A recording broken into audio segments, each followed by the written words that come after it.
Olá!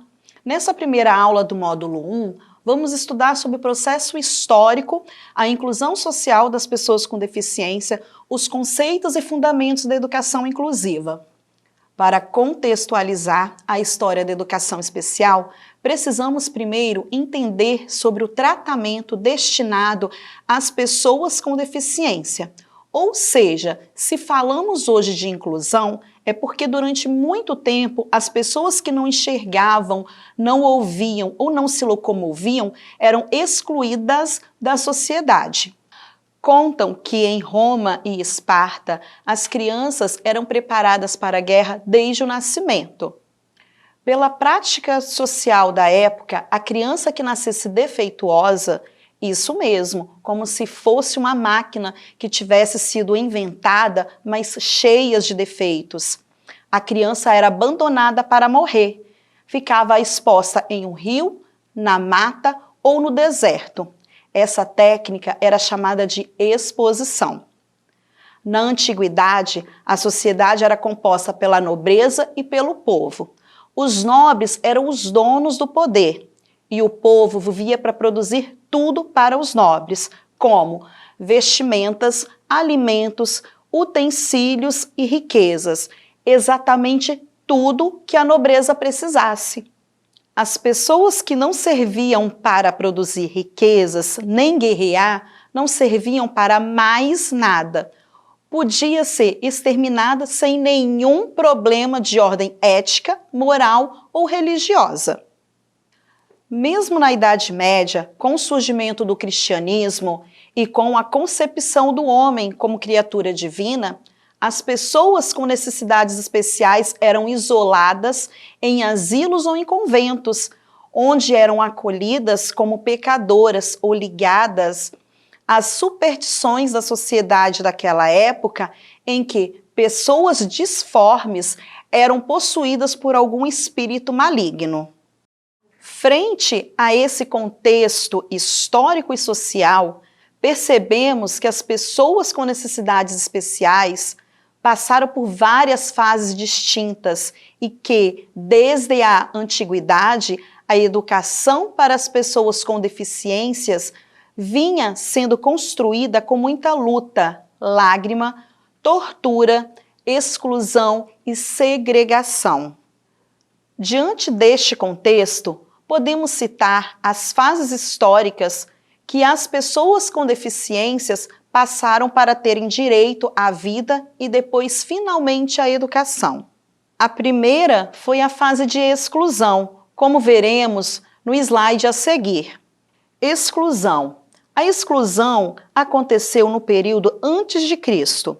As pessoas com deficiências eram excluídas do convívio social através da eliminação e sacrifício, só por não estarem dentro do padrão físico adequado daquela época. Segregação significa separação. Esta fase ocorreu após o surgimento do cristianismo.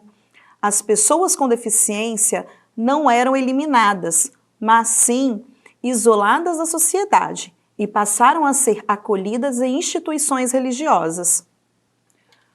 O Corcunda de Notre Dame nasceu com uma deficiência física e foi abandonado quando ainda criança pelos seus pais, devido às deformações físicas que causavam desconforto à sociedade da época.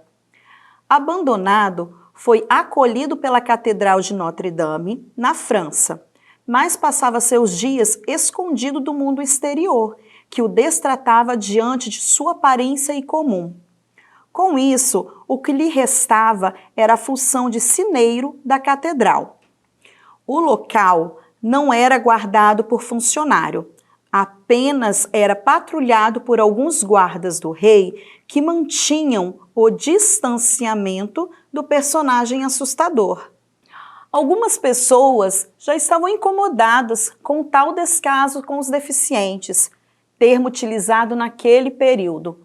Foi então que vários médicos colaboraram com seus estudos, lutando para dar uma melhor condição de vida e alguma dignidade a essas pessoas. Segundo os estudos de Mendes, a história da educação especial no mundo surge no início do século XVI.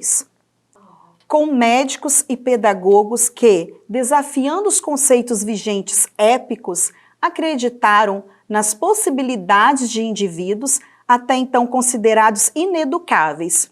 Centrados no aspecto pedagógico, numa sociedade em que a educação formal era direito de poucos, esses precursores desenvolveram seus trabalhos em bases tutoriais, sendo eles os próprios professores de seus pupilos. Como exemplo, podemos mencionar o monge Pedro Ponce de León, que se tornou historicamente reconhecido como o primeiro professor de surdos. Podemos visualizar na imagem que Pedro Ponce de León ensina a língua de sinais ao menino Juan Pablo. Para ir além, podemos citar Abba de Lepier. Abba de Lepier fundou a primeira escola pública de surdos em Paris. Louis Braille, jovem cego que, através da adaptação de um código militar de comunicação noturna, constituiu o Braille. Montessori, que desenvolveu um programa de treinamento com ênfase na autoaprendizagem para crianças com deficiência intelectual em internatos de Roma. Itard, médico francês, que no ano de 1800 educou o menino selvagem no sul da França e criou instituições para o ensino das crianças com deficiências físicas e sensoriais. No século XIX, Itard foi considerado o pai da educação especial. Ele recebeu esse título por ter elaborado o primeiro programa sistemático de educação especial e por ter tido a experiência na recuperação e na tentativa de educabilidade do menino Victor de Ayveron, o menino selvagem. Victor vivia na selva, em meio aos animais, e não conhecia nenhuma forma de comunicação, não falava e nem tinha um comportamento de um ser humano, por ter sido abandonado na mata quando ainda criança. Teve contato somente com os animais, seguindo assim seus hábitos de vida.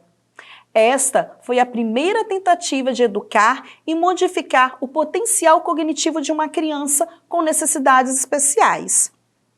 Com essa experiência, Itard chegou a uma hipótese que a deficiência não é inata, mas sim adquirida socialmente, ou seja, pela falta de estímulos e de convivência em sociedade. Sendo assim, a aprendizagem fica prejudicada, contribuindo potencialmente com as limitações do aspecto cognitivo. Itard estabeleceu algumas metas pedagógicas que foram o interesse pela vida social, despertar a sensibilidade nervosa, ampliar esferas de ideias, levar o uso da fala, exercitar operações da mente. Essa experiência foi um marco na história da educação especial e depois disso foram desenvolvidos vários programas na tentativa de integração e, por fim, a sonhada inclusão. Mas este será o tema da nossa próxima aula. Abraços e até lá!